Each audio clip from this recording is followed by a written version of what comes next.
Control room police को एक police वाला फ़ोन करके कहता है कि साहब, जोली ग्रांट से मसूरी जाने वाले रास्ते पर एक सब इंस्पेक्टर की सर्विस रिवॉल्वर छीनकर 3 बाइक सवार बदमाश भाग गए हैं। और ये उधर भागे हैं जिधर क्या राष्ट्रपति प्रतिभा देवी सिंह पाटिल का काफिला गया है। हो ना हो, कहीं ऐसा ना हो कि कोई बड़ी वारदात हो जाए, इसलिए जल्द से जल्द यहाँ पर पुलिस वालों की व्यवस्था की जाए और पुलिस वाले भेजे जाएं ताकि हम उन बदमाशों को पकड़ सकें, उनको गिरफ्तार कर सकें।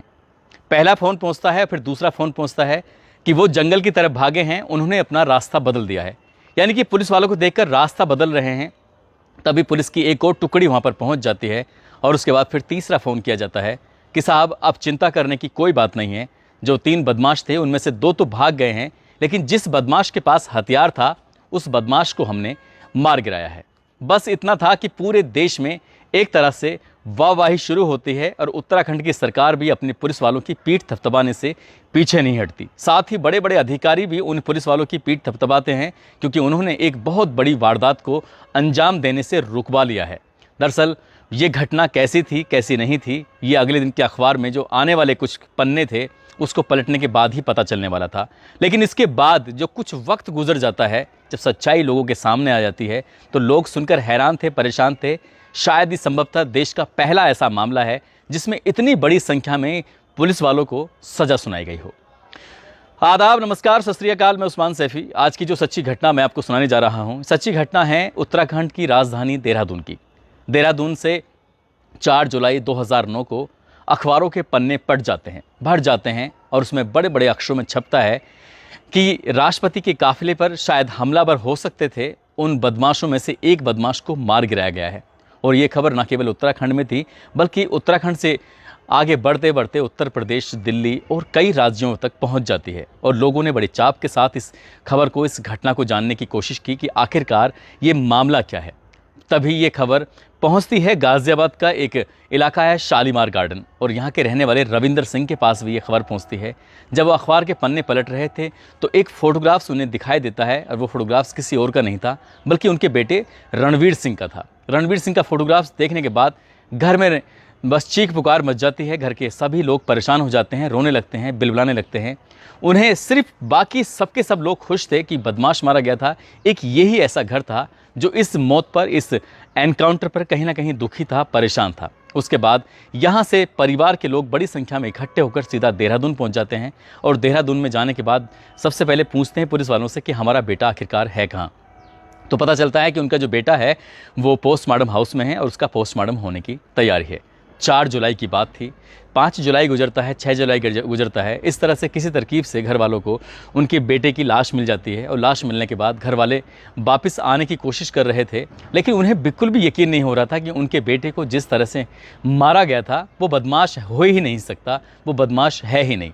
तभी ये खबर पूरे अखबारों में, टेलीविज़न पर बहुत तेज़ी के साथ तैरने लगती है। अखबार वाले और टेलीविज़न वाले इस लड़के जिसका क्या एनकाउंटर में मारा गया था, बदमाश था, उस बदमाश के घर वालों से जब बातचीत की जाती है तो उसके बदमाश के घर वाले कहते हैं कि हमारा बेटा बदमाश हो ही नहीं सकता, बल्कि उसने हाल ही में MBA कंप्लीट किया था और उसके पास देहरादून से कॉल आई थी कि क्या तुम नौकरी करना चाहोगे। यदि नौकरी करना चाहोगे तो 3 जुलाई को तुम्हारा यहाँ पर इंटरव्यू है, इसलिए आपको इंटरव्यू देना होगा। और वो लड़का 2 जुलाई की शाम को अपने घर से निकला था इंटरव्यू देने के लिए। 3 जुलाई के इसने इंटरव्यू दिया, घर वालों से बातचीत की, इंटरव्यू बहुत सफल हुआ है।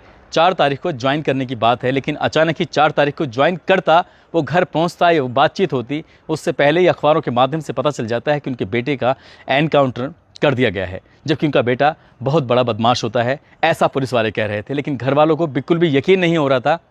घर वालों ने डेरा डाल दिया और डेरा डालने के बाद बस ये कहने लगे कि हम यहाँ से उठेंगे नहीं जब तक क्या हमें इंसाफ नहीं मिलेगा। वो इंसाफ के लिए बैठ जाते हैं, धरना प्रदर्शन शुरू कर देते हैं।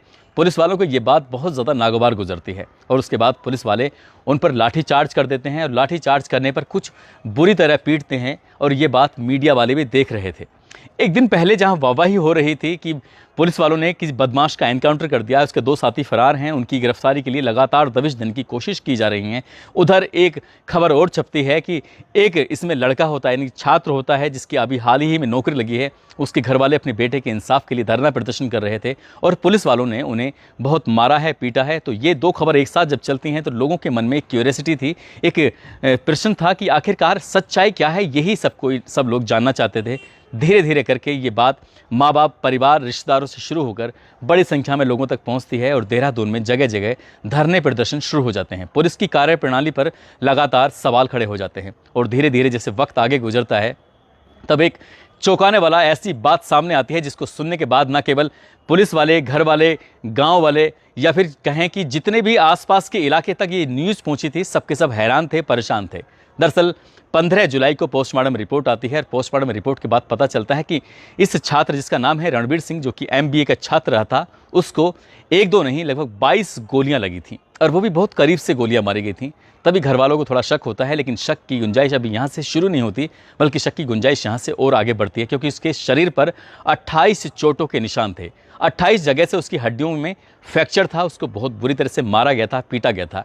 यही एक सवाल था जिसकी वजह से उत्तराखंड की सरकार को बैकफुट पाना पड़ता है। घर वालों ने एक डिमांड की थी कि पुलिस वाले इस मामले की जांच नहीं करेंगे, बल्कि जांच इसकी उच्च स्तर से कराई जाए।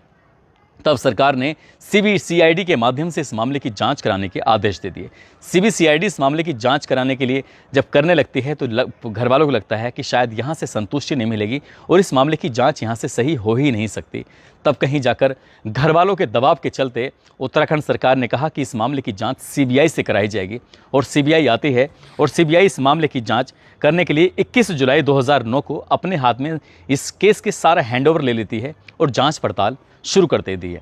अब जब इस मामले की CBI जांच पड़ताल कर रही थी तो CBI ने देखती क्या है कि ये लड़का बागपत का एक खेकड़ी गांव है, वहाँ का मूल निवासी होता है और इसके परिवार के लोग शालीमार गार्डन गाजियाबाद में रहते थे। इस लड़के ने MBA की पढ़ाई की थी और MBA की पढ़ाई करने के दौरान ये बेहद होशियार और इससे पहले इसकी ज़िंदगी में कोई भी एक भी मुकदमा शामिल नहीं था। ये लड़का सीधा 2 जुलाई की शाम को निकलता है देहरादून में और देहरादून में पहुंचने के बाद अपने दोस्त राम कुमार के पास रुकता है। उससे कहता है कि मेरा अगले दिन इंटरव्यू है। अगले दिन इंटरव्यू होता है 3 तारीख को और इंटरव्यू होने के बाद इंटरव्यू में से पता चलता है कि वहाँ पर इंटरव्यू उसका बहुत ही शानदार गया है और इंटरव्यू लेने वालों ने कहा कि अगर तुम चाहो तो देर करने की कोई ज़रूरत नहीं है, 4 जुलाई से आप ज्वाइन कर सकते हैं। जब ये बात ये लड़का सुनता है तो अपने दोस्त राम कुमार को बताता है। राम कुमार से कहता है कि यार बहुत जल्दी नौकरी लग गई है, कितनी खुशी की बात है, घर वालों को ये सरप्राइज़ दूंगा, लेकिन उससे पहले थोड़ी मौज मस्ती, थोड़ी पार्टी की जाए। वो अपने दोस्त जो कि धर्मशाला के रोड पर एक मोहनी रोड है, वहाँ पर फ्लैट नंबर 9 में उसका दोस्त है अशोक कुमार, उसको फ़ोन करता है। उससे कहता है कि अशोक कुमार तुम तैयार हो जाओ, हम दोनों यानी कि राम कुमार, रणवीर सिंह आ रहे हैं और तुमसे बातचीत करेंगे। लेकिन इत्तेफाक की बात ये भी थी कि इसी दिन 3 जुलाई को देश की राष्ट्रपति प्रतिभा देवी सिंह पाटिल उत्तराखंड के दौरे पर थीं और उत्तराखंड के दौरे पर होने के चलते उनका जो एक देहरादून से जोली ग्रांट से मसूरी जाने के लिए उनका काफिला निकलने को तैयार था।